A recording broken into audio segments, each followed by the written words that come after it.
What's going on, everybody? This is Afrothinktank. Today, I want to talk to my Pan-Africans, and I just want to say that Pan-Africanism, as far as being an activist for Pan-Africanism, does not pay. Okay? It does not pay at all. Right? Zero. So, if you want to be an inspiring YouTuber and you want to go the Pan-African route, trust and believe you're not going to make any money. All right? And the reason why I want to talk about this is because I actually, what I talk about on YouTube is literally what I talk about. Right? Before I started doing this YouTube thing, I was just like everybody else. I was just, it's social media. I was posting on Facebook mostly, and I was typing. Usually all these things I do, I was mainly just typing. Somebody make a video or I'll say something or whatever. Back when it was new, right? And then, I started to do the YouTube thing when I got onto YouTube, but then I really didn't take it seriously. Literally for the first 3 years, I didn't take it seriously. I only used it like social media. But then I noticed there was some other people who were Pan-Africans, right? Who were on the internet, And I was like, okay, it's a small little community of Pan-Africans on the internet. I said, so let me give it a go. At this point, I was naive. I thought that I could be a Pan-African activist and that I could make money on YouTube being a Pan-African. And a lot of people actually thought that, because at the very beginning, when I started taking it a little more seriously, like just a couple years ago, even though I had hundreds of videos, because I literally just, this is what I do all day. Like, this is it. This is what I talk about. The only thing I'm interested in is the liberation of black people, economic prosperity of black. That's all I care. That's my passion, right? I actually have a life goal. I have goals. I have passions, that I strive for. I have a mission in life. So I don't feel like I'm useless and what am I going to do with my life? I know what I'm going to do with my life. Like, I'm on the journey right now, and I'm going to keep going until I die, right? But as I started this YouTube thing, I started to realize as I go on, and as I was collaborating and talking to other YouTubers who are also in the same sphere, I started to come to realize, man, I'm trying to work harder. Let me do this better. Let me add the quality. Let me talk about more serious topics. And I noticed that I wouldn't get any views, right, really at all. But then I would see somebody talk about some stupid shit. Some people who I know, I'm not like a narcissist or anything like that, right? I'm not arrogant. I'm not stuck up in it, but I know I'm smarter than 99.99% of the dudes I see on YouTube. They got hundreds of thousands of subscribers talking about the dumbest shit, right? It'd be the simplest, dumbest shit. I'm like, how the fuck, what? Right? But then I'm sitting here spitting this game, and where is my audience? Then I realized how YouTube works. It's not that people don't watch my stuff. It's just that YouTube don't push positive black content. YouTube don't push black social media or black activists. And the thing is, social media is the new town square. So you're an activist, you're an activist. Whether you're marching on the street or whether you're doing it online, internet is real, YouTube is real, it's to be taken seriously, it's a real media platform, right? Period. Just, a lot of people didn't take it seriously at first, and I didn't, but I've come to realize that it's a serious platform, and it's a great opportunity for people to get their, what they want to get out. But I noticed all the other Pan-Africans, when they started to realize that there was no money to be made, I noticed a lot of them switched, right? The algorithm, the YouTube algorithm that teases the shit out of YouTubers to say, come on this way. Come on this way. We can go to the back, listen, in the back studios of YouTubers, right? In the studio part where we do our videos and edit and we post and all that shit, they basically coerce us to talk about what they want us to talk about, right? And if we don't talk about what they want us to talk about, you're just gonna be, a life raft in the middle of the ocean, basically. You better hope somebody see your ass, right? And that's just how it goes. And I was talking to O'Shea Duke Jackson, and let me tell you something about O'Shea, bro. O'Shea Duke, a lot of people be hating on O'Shea because what they do is they see O'Shea, and a lot of my subscribers don't like O'Shea, right? Because they see O'Shea as, oh, he takes advantage of the community, with his celebrity junk, or he's gossiping, but then how is he a Pan-African? And, you know, after talking to him, and I understand how it can seem like that, but O'Shea's really a behind the scenes type of guy, right? He's more of a big picture guy. And there's nothing wrong with celebrity gossip, because I mean, we all like watching that shit, right? And we're gonna watch it somewhere. Why not be a black person doing it, right? Why not a black person making money off our shit instead of white people making money off our shit? So we shouldn't really hate on O'Shea Duke Jackson for making money off our debauchery, right? You know, with our celebrities, when we don't do the same thing with them other white, you know, networks, you know, that are owned by, you know, them folks, you know, them two different type of white folks, you know, but mostly by that one type of white folk. You know, we don't complain when they are the ones making all the money from all our bullshit, right?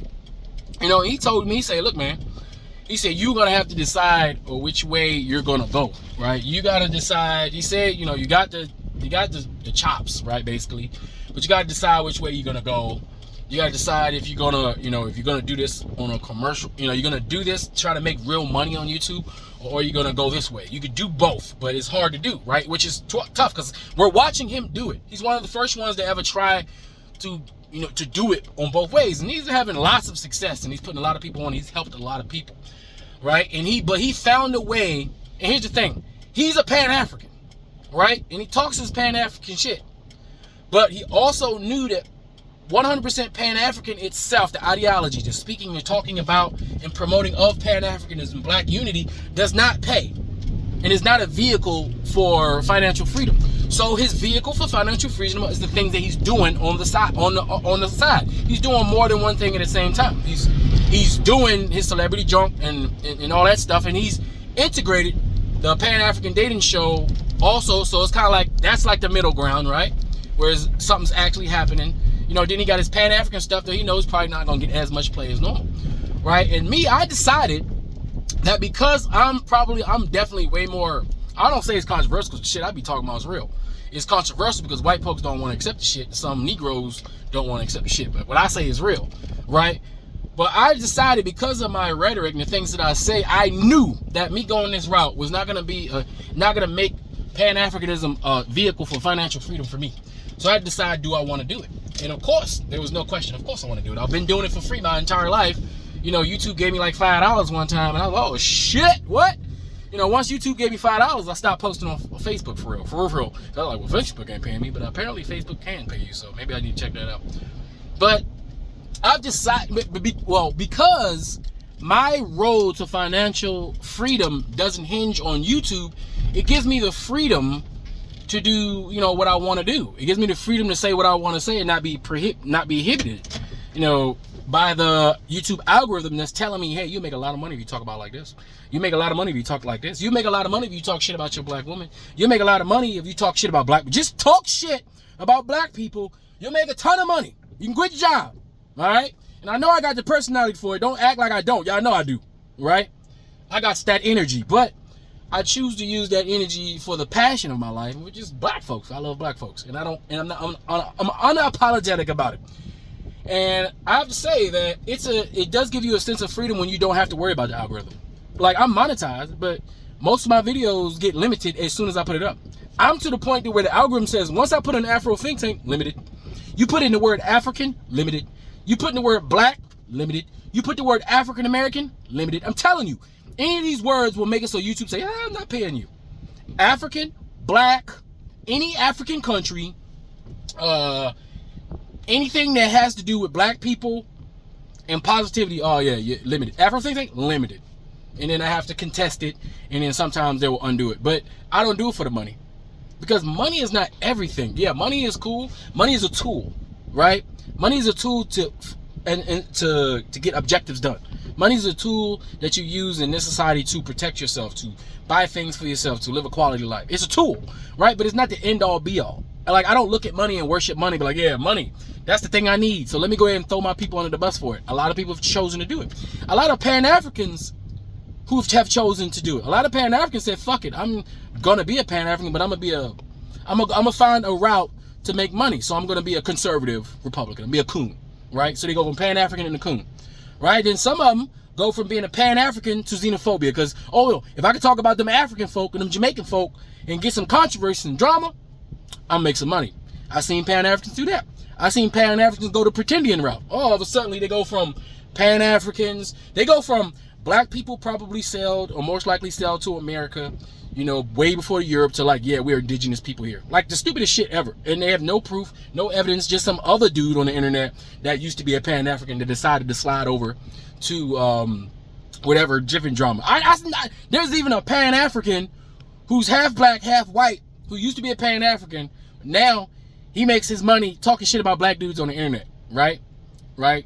His name is Angry something. I'm not gonna, Angry, but I fucks with him because he's just giving back black dudes the same energy that some of these black dudes are giving back some of these black women. So I ain't mad at him. Hey, do your thing, because he said he was a Pan-African. He felt like he wasn't getting any reciprocation back, and a lot of Pan-Africans also feel like that. They feel like they don't get reciprocated back, right? And here's the thing: to be a Pan-African, you need a couple things.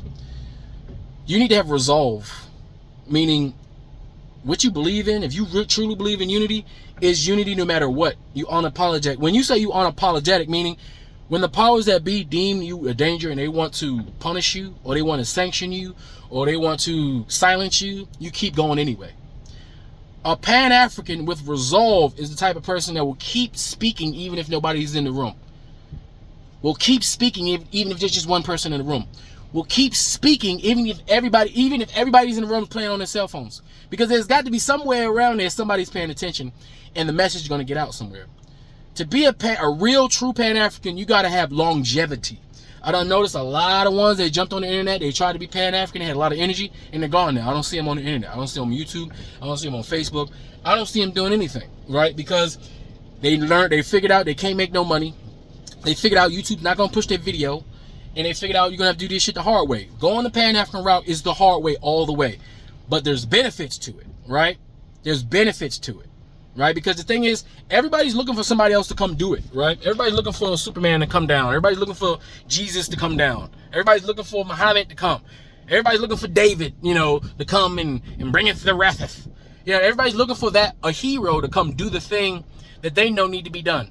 But nobody really wants to do it themselves, because they know that to be a hero is a thankless job. Like most military personnel, the things that they do is thankless. Nobody, this shit, the most dangerous shit that ever happened to military personnel, nobody know about. And they're never gonna get praised about. Never. It's a thankless job. There's many men and women in America who do things that really do benefit America, and they don't get thanked for it. Right? But they don't do it for thanks. They don't do it for likes and shares. They do it because it's right. They do it because the passion. They know the message would get through, right? You have to. What did Michael Jackson say? Is the man in the mirror. The person that you want to bring change is the one that you're looking at in the mirror. You're the one that's supposed to bring change. You're the one who's supposed to take action. And then when you take action, be intentional about those actions. Be serious about those actions. Have convictions about your actions, and go forth and be serious about it. And don't deviate. All these other Pan-Africans done deviated. The money blocks them. It's the money that stops them. That's why they say the pursuit of money is the root of all evil. Because people go in with good intentions, and it's the money that makes them corrupt. Just like a lot of politicians. A lot of politicians go into politics with lofty ideas of changing the system until they get in there and realize they need money to do that. And that's where the corruption creeps in, because you got to play ball, right? But I just decided as a Pan-African, I'm not going to play ball with the algorithm. I'm going to lay my foundation down, and I'm going to take as long as it takes to grow my channel, to get the message out. I'm going to keep going the same way I've been going. Now I'll improve my video quality. I'll stay on message. I stay within my bubble, right? The bubble I'm supposed to stay in. So when people come to my channel, they're going to get something that's Pan-African, something that's black-based, some foundation of black empowerment, black intellects, black knowledge, black history, black something, blickety black. And it doesn't matter what type of white person says that video is it shouldn't be pushed to millions of people. Because the thing about the internet, the videos are there, so eventually somebody can watch it, right? Like every time I go on my backlog, I see some videos I totally forgot about some years ago, and people are just watching it now. They're making comments, and I talk to them. So I know eventually the ball rolling down the hill, is going to get some momentum. But in the meantime, I'm just going to keep pushing the way I'm pushing it. And I don't care. I don't clout chase. I'm not measuring anybody's eggplant. It's just I'm going to do my thing in my lane. Right? I'm not joining any type of little groups or whatnot, because all these groups seem to be very corrupt, because they don't have the conviction, the discipline, and the longevity to do these type of things. Right? They want to do it, but they don't have it to do it. Not everybody has it to do it. Not everybody's meant to be a warrior. You know, everybody's not meant to be a warrior. Everybody's not built mentally and physically for that, you know, journey in life, right? And that's okay, right? Even if they try, they fail, whatever. At least they tried, right? But anyway, I just want to give y'all a little insight on how Pan-Africanism does not make so if you plan on if you want to make your goal a Pan-African goal, I encourage you to do so. But do not think that unless you have a business with it, like you got some Pan-Africans, they're only Pan-African, then they sell you a business because they want to make money, right? So it's like, yeah, I'm Pan-African, buy my tours. You notice every Pan-African's a tour guide now, right? Because they done went to Africa. Some tour guide company that said, hey, if you work for us, we'll give you referral money for everybody you get to book for one of our vacations. I know what the fuck that is. Stop, you know, that's the only business that these so-called Pan-Africans can get into is tour guides. Give me your money so I can overcharge you for an African vacation. That's all that's happening there. And I just don't get with it, bro. Especially nowadays, there's no need for, I mean, tour guides is cool for people who need that type of structure when they travel, but for the most part, I see it. It's not real Pan-Africanism. It's Pan-African for pay. I wanted to keep my Pan-Africanism pure, right? So my Pan-Africanism is straight. But when I show you what I do to make my money, which I do, I have plenty of videos to show you what I do to make my money. That is on the side, and that's what I do. So I'm an example. So I make my money doing business the slow, hard, realistic way. And I'll show you guys so you know that, hey, you can do it too. It's going to be slow, hard, and realistic, but you can do it too. It's nothing instant about nothing. No. So I'm gonna keep going down my path the way I'm going, and you guys been rocking me from the beginning. I appreciate you guys. I appreciate all my subscribers, because the one best thing about this is that the way I built my channel is that my subscribers are intelligent. I love having conversations. I talk to you guys all day long, and I enjoy it because you guys are smart. You feed me information, I feed you information. We improve. We still start sharp and still. I can't stand having a bunch of dumbass subscribers, because I done had some of them guys when I was talking about people who have a bunch of dumbass subscribers, because they come to your channel talking their dumbass shit, and I'm allergic to dumbasses. Like I'm like lactose intolerant when it comes to dumbasses. I'll try to talk to them. Once I realize they have no intelligence in their head, I just like, all right, you win, buddy. Go right ahead. You know, just call it a day and let them do what they're gonna do. But anyway, thanks for rocking with me. Like I said, if you're a Pan-African, you're pro-black, remember that it's a long, thankless road, you know, but if you're real and you love your people, you know, you'll find that gratification within that, you know, as time goes on. Because as time goes on, there is a lot of gratification when you keep it real that you can't get when you Pan-African for pay, or you didn't have the longevity. You started being a coon, or you start being xenophobic, or you start creating your own groups, or you start playing pretend, you start doing all that weird shit, deviating from the true mission. And you know, you start doing all that shit, y'all can just have that shit. I'm gonna keep it 100. All right, so if y'all like that 100, keep it real, keep rocking with me. All right, that's all I gotta say. It's Afro Think Tank. Learn some, teach some. I'm out.